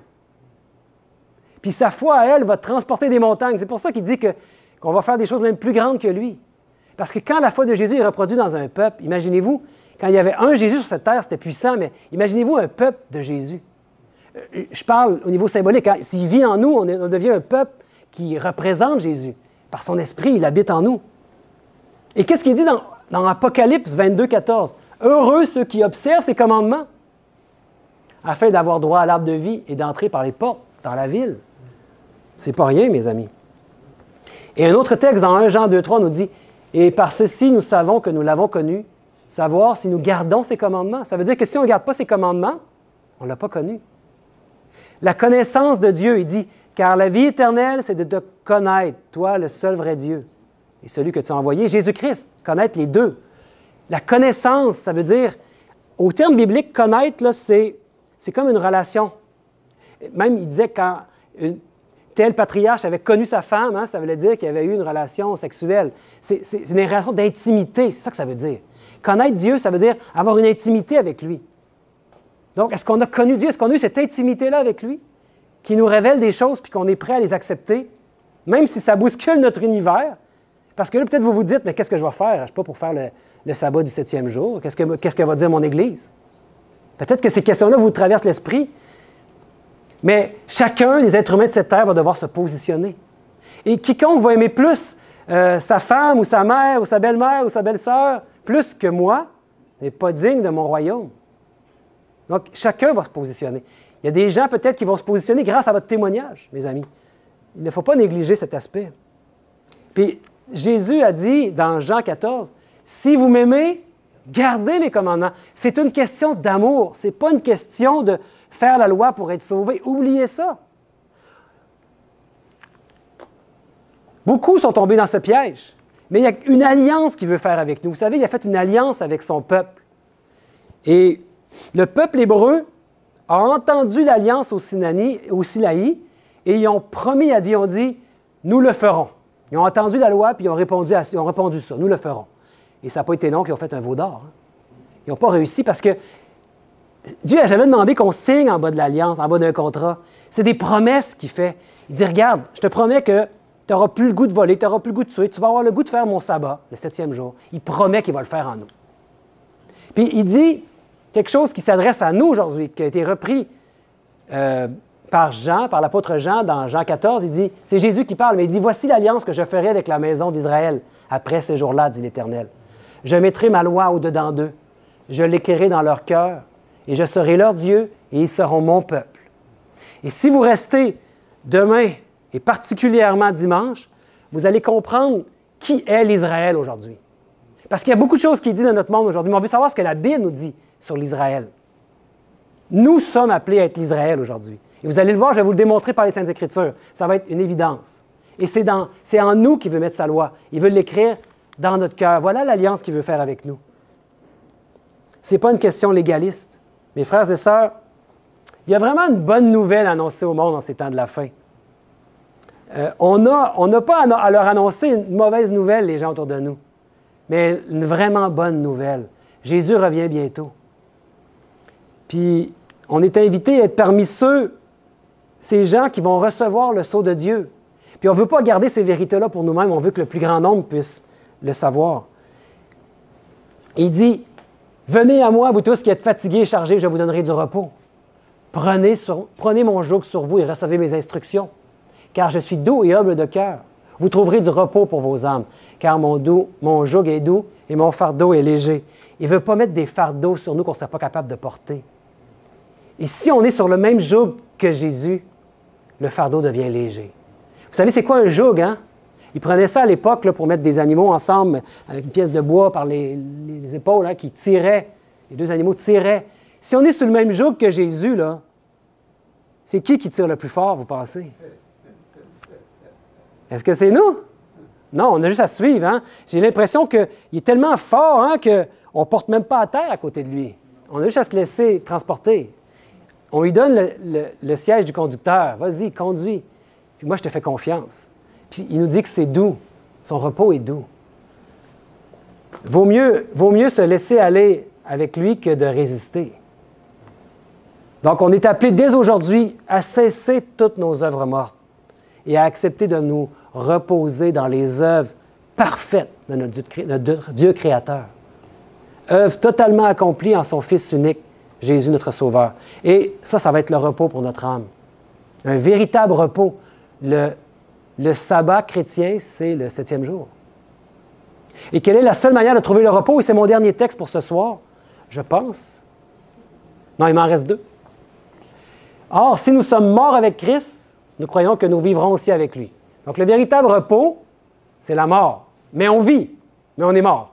On est mort à quoi? En Christ, ça veut dire qu'on est mort à notre charnel, à notre ego. C'est lui, on le laisse vivre en nous. Notre charnel, il n'y a plus rien qui nous attire par le charnel, c'est l'esprit qui nous guide. Et, mes amis, c'est très significatif, parce que dans cette grande bataille finale, le sceau de Dieu va être placé sur un peuple humble, qui va faire passer l'honneur de Dieu avant toute chose, même avant sa propre vie. Si ma vie peut servir à blanchir la réputation de Dieu, qui est accusée devant l'univers par l'ennemi, bien, mon Dieu, il y a des disciples, des apôtres qui ont donné leur vie, puis la cause de Dieu, elle a été grandement bénie. Donc, est-ce que je suis prêt à aller jusqu'au bout pour mon Sauveur? C'est la question qu'on doit se poser. Mais s'il vit en nous, il n'y aura pas de problème avec ça. Parce que Dieu il est patient, il attend son peuple présentement. Et on peut le prier pour que ça puisse se réaliser. Qu'on cesse d'être rebelle contre lui. Qu'on arrête toute résistance. On peut prier comme ça, mes amis. Mon Dieu, brise en moi toute résistance. Que tu puisses mettre... que ce soit Christ qui vive en moi. Et moi, il y a un texte, ça c'est vraiment le dernier, que j'aime beaucoup, c'est dans Galates 2:20. Où est-ce que j'en fais ma prière? Puis on va le prendre pour terminer. Puis on peut dire ça dans notre prière. Hein? Je suis crucifié avec Christ et si je vis, non pas moi maintenant, mais Christ vit en moi. Et ce que je vis maintenant à la chair, je la vis à la foi du Fils de Dieu qui m'a aimé et qui s'est donné lui-même pour moi. Puissions-nous en faire une prière, demander que ce soit Christ qui vive en nous. Et là, tout ce qu'il va nous demander, toutes ses instructions, il n'y aura pas de problème de suivre, de lui obéir. Parce que l'obéissance, c'est dans l'amour que ça se fait. Tout est une question d'amour. Puis l'amour, bien, c'est l'accomplissement de la loi. Dieu veut l'accomplir en nous. Est-ce que vous voulez vous prosterner devant la majesté du ciel en ce jour de sabbat pour lui demander ça puisse s'accomplir en nous, ça? Donc, je vous inviterai à vous prosterner, si vous voulez, pour une prière.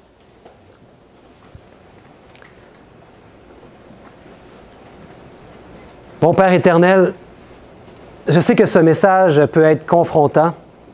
Peut-être que ça nous bouscule. Si c'est des éléments qu'on n'avait pas conscience, bon Père, tu les as mis présents à notre conscience ce soir. Et bon Père, chacun de nous, on va avoir à se positionner et à prendre une décision. Bon Père, te suivre, reconnaître ton autorité, cesser notre rébellion, notre résistance. Peut-être qu'il n'y en avait pas de résistance, c'était quelque chose qui était inconscient, on n'avait pas cette connaissance. Et mon Père, permet qu'on ne soit pas rebelle et qu'on puisse marcher selon ce que tu nous montres. Et tu as dit, marchez selon l'Esprit et vous n'accomplirez pas les désirs de la chair. Bon Père, on voudrait marcher selon ton Esprit. On voudrait dire comme Paul qu'on a été crucifié avec Christ et que si on vit, c'est plus nous qui vit, mais c'est Christ qui vit en nous. Et Christ en nous va certainement accomplir sa loi, la loi pour laquelle il est venu sur cette terre pour l'accomplir et démontrer qu'il était possible pour les êtres humains d'être victorieux sur tous les péchés. Bon Père, on remet nos vies entre tes mains. On remet aussi nos familles. On te prie de nous protéger de tout mal. Et bon Père, que ta volonté soit faite dans nos vies pour ta gloire, je t'en prie, au nom et par les mérites de Jésus. Amen. Amen. Amen.